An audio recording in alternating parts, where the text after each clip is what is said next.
तो दोस्तों कैसे हैं आप लोग। मैं आपका दोस्त सुरेश सांचोरी आज फिर से नई वीडियो के साथ। दोस्तों वैज्ञानिकों के कैलकुलेशन की माने तो हमारी पृथ्वी पर हर 20 मिनट के अंदर तकरीबन 3500 बच्चों का जन्म होता है। तो वही जीव जंतु की एक प्रजाति लुप्त हो जाती है। अगर यह सब कुछ ऐसे ही होता रहा तो वैज्ञानिक चिंता जता रहे हैं कि आने वाले 30 सालों में धरती की 20% जीवों की प्रजातियां हमेशा के लिए नष्ट हो जाएगी। इसके साथ ही पृथ्वी का तापमान लगातार बढ़ता जा रहा है। इंसान ने अपने मतलब के लिए इस प्रकृति की खूबसूरती को अपने अंदाज में ढाल लिया है। दोस्तों आने वाले सालों में यह खतरा मानव जाति का विनाश का कारण भी बन सकता है। तो आज की इस रिपोर्ट में हम आपको वैज्ञानिकों की चौंकाने वाली रिसर्च के बारे में बताने जा रहे हैं, जिसको लेकर इंसान को सचेत होना बेहद जरूरी है। तो बने रहिए हमारी इस वीडियो के अंत तक, आपको बहुत कुछ सीखने को मिलेगा।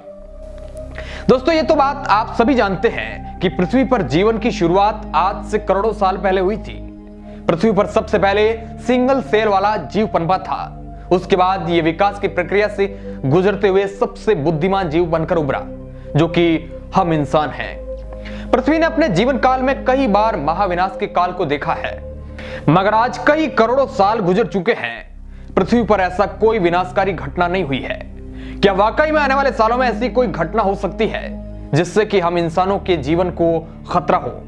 इस सवाल का वैज्ञानिक सटीक रूप से तो जवाब नहीं दे सकते हैं, मगर आज जिस हिसाब से हम प्रकृति के साथ छेड़छाड़ कर रहे हैं, यह जरूर हमारे अंत का कारण बन सकता है। यूनाइटेड नेशन डेवलपमेंट प्रोग्राम की एक रिपोर्ट की माने तो हर घंटे धरती पर 240 एकड़ जंगल खत्म हो रहे हैं, जिसकी वजह से जैव संपदा की 75% विविध किस्में लुप्त हो चुकी है।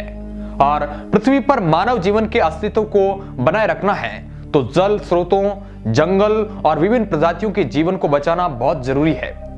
लेकिन इंसान आज इन सब चीजों के पीछे तो हाथ धोकर ही पड़ गया है दोस्तों, जो कहीं ना कहीं यह इंसान के लिए खतरे की घंटी है। वैज्ञानिकों की कई रिसर्च धरती पर जैव विनाश की चेतावनी जारी कर चुकी है। लगभग 4.5 अरब साल की उम्र की यह धरती अब तक 5 महाविनाश को देख चुकी है। इन घटनाओं से पृथ्वी पर मौजूद लाखों जीवों और वनस्पतियों की प्रजातियां नष्ट हो चुकी है।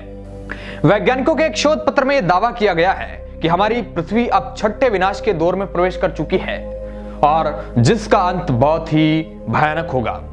आपने देखा होगा कि पिछले कुछ सालों से जंगलों की बड़े स्तर पर कटाई हो रही है, और ग्लोबल वार्मिंग की वजह से पृथ्वी का तापमान भी बढ़ता जा रहा है, जिससे दोस्तों फसलों का चक्रव्यूह तबाह हो रहा है। जंगलों की कटाई से जीव जंतु के रहने के लिए जगह खत्म हुई है, क्योंकि अब धरती पर चिड़िया से लेकर जिराफ तक हजारों जानवरों की प्रजातियों की संख्या लगातार कम होती जा रही है। वैज्ञानिकों ने जानवरों की घटती संख्या को वैश्विक महामारी करार देते हुए इसे छठे महाविनाश का हिस्सा बताया है। बीते 5 महाविनाश प्राकृतिक घटना से माने जा रहे हैं, लेकिन साइंटिस्टों के मुताबिक इस महाविनाश की वजह बड़ी संख्या में जानवरों के भौगोलिक क्षेत्र छिन जाने को बताया है। करीब 1 दशक पहले ही वैज्ञानिकों ने अनुमान लगाया था कि दुनिया में जीव जंतुओं की करीब 87 लाख प्रजातियां मौजूद है, लेकिन इनमें से कई जीवों की प्रजातियों की पहचान वैज्ञानिक अभी तक नहीं कर पाए हैं। वैज्ञानिकों ने पेड़ पौधों की पत्तियों और शाखाओं के अध्ययन के बाद यह निष्कर्ष निकाला था। उस वक्त उन्होंने कहा था कि सभी प्रजातियों की पहचान करने में हमें कम से कम 1000 साल लगेंगे। दोस्तों ट्रॉफी हंटिंग के नाम पर दुनिया में अब तक 12 लाख जंगली जानवरों को मारा जा चुका है, यानी कि औसतन हर साल 70,000 जानवर मारे जाते हैं। अब आप सोच रहे होंगे कि यह ट्रॉफी हंटिंग आखिर है क्या? दोस्तों ट्रॉफी हंटिंग में कुछ विशेष जानवरों को चुनकर मनोरंजन की दृष्टि से उनका शिकार किया जाता है। पूरे विश्व स्तर पर शेर, हाथी, लेपर्ड, गेंडा और केप बफेलो ट्रॉफी हंटिंग के नाम पर सबसे ज्यादा मारे जाते हैं। वैश्विक स्तर पर सबसे ज्यादा ट्रॉफी हंटिंग दक्षिण अफ्रीका में ही होती है। अफ्रीका के कई देशों में ट्रॉफी हंटिंग वैध है, लेकिन इसके लिए नियम काफी कड़े हैं वहां पर। दोस्तों दुनिया में 4% स्तनधारी जानवर जंगली जानवर है। वाइल्ड लाइफ कंजर्वेशन सोसाइटी के अनुसार हर दिन में औसतन 100 हाथी मारे जाते हैं। हाथियों के मौत की वजह उनके कीमती शींग, मीट और बॉडी पार्ट्स की बढ़ती मांग है। वर्तमान समय में 4 लाख हाथी ही बचे हैं। 2018 में जितने हाथी जन्म लेते थे उससे कई ज्यादा वो मारे जाते थे। इन मौतों में 60% मौत शिकारियों द्वारा की जाती थी।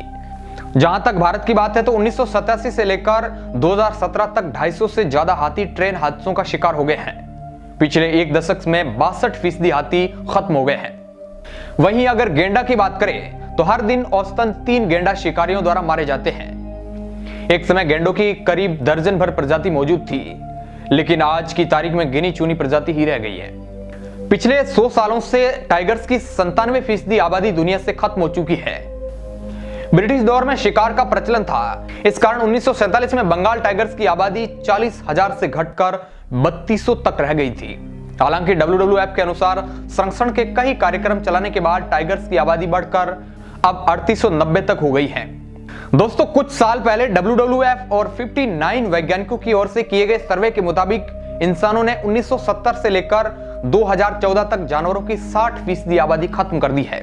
सबसे ज्यादा नुकसान दक्षिण और मध्य अमेरिका में दर्ज किया गया है, क्योंकि वहां पर इस दौरान जीव जंतुओं की आबादी में 89% की कमी आई है। दोस्तों, इंसान ने अपने मतलब के लिए इन बेजुबान जानवरों को बहुत ज्यादा नुकसान पहुंचाया है, जिस कारण कई तरह के जीवों की प्रजाति हमेशा के लिए इस दुनिया से विलुप्त हो गई है और लाखों जीवों पर अपनी प्रजाति बचाने का संकट मंडरा रहा है। 18वीं से 20वीं सदी के बीच प्रत्येक 18 माह में एक वन्य प्राणी की प्रजाति नष्ट हो रही है। अगर एक बार जिस प्राणी की नस्ल पृथ्वी पर समाप्त हो गई, तो पुनः उस नस्ल को धरती पर पैदा करना मनुष्य के बस की बात नहीं है। हालांकि साइंटिस्ट क्लोन पद्धति से डायनासोर को धरती पर फिर से अवतरित करने की कोशिश में जुटे हैं, लेकिन अभी इस प्रयोग में कामयाबी नहीं मिली है। यानी अगर हम इंसान पहले जैसी प्रकृति को बनाने की कोशिश भी करें, तो पुरानी जैसी प्राकृतिक दुनिया बनाने में हमें 50 से 70 लाख साल लग जाएंगे। आज के समय में जिस रफ्तार से वनों की कटाई चल रही है, उससे तय है कि 2125 तक जलाऊ लकड़ी की भीषण समस्या पैदा होगी, क्योंकि वर्तमान में प्रतिवर्ष करीब 33 करोड़ टन लकड़ी के ईंधन की जरूरत पड़ती है। देश की संपूर्ण ग्रामीण आबादी ईंधन पर निर्भर है। दोस्तों, इससे पहले जो 5 प्राकृतिक महाविनाश हुए, उनकी रफ्तार काफी धीमी थी, लेकिन अब 6ठा महाविनाश इंसान खुद ने करने की ठान ली है, तो इसकी रफ्तार तो तेज होनी ही है। ऐसे में यदि तीसरा विश्व युद्ध हुआ, तो विनाश की गति तांडव का रूप ले सकती है। इस लिहाज से इस विनाश की चपेट में केवल जीव जगत की प्रजातियां ही नहीं आएगी, बल्कि अनेक सभ्यताएं और संस्कृतियां भी नष्ट हो जाएगी। दोस्तों, इतिहास गवाह है कि कोई भी प्रकृति से जीत नहीं पाया है, और अगर इंसान इस अहंकार से बाहर नहीं निकला, तो हमारा अंत तय है। अब इसके ऊपर आपकी क्या राय है? अगर दोस्तों हमें जैविक खतरों से बचना है, तो हमें इन प्राकृतिक संसाधनों को संभाल कर रखना होगा, नहीं तो इसका अंजाम आप सोच ही सकते हैं। तो आज के इस वीडियो में बस इतना ही। अच्छा लगा है तो आप लाइक कर सकते हैं। वीडियो के अंत तक बने रहने के लिए आपका बहुत बहुत धन्यवाद।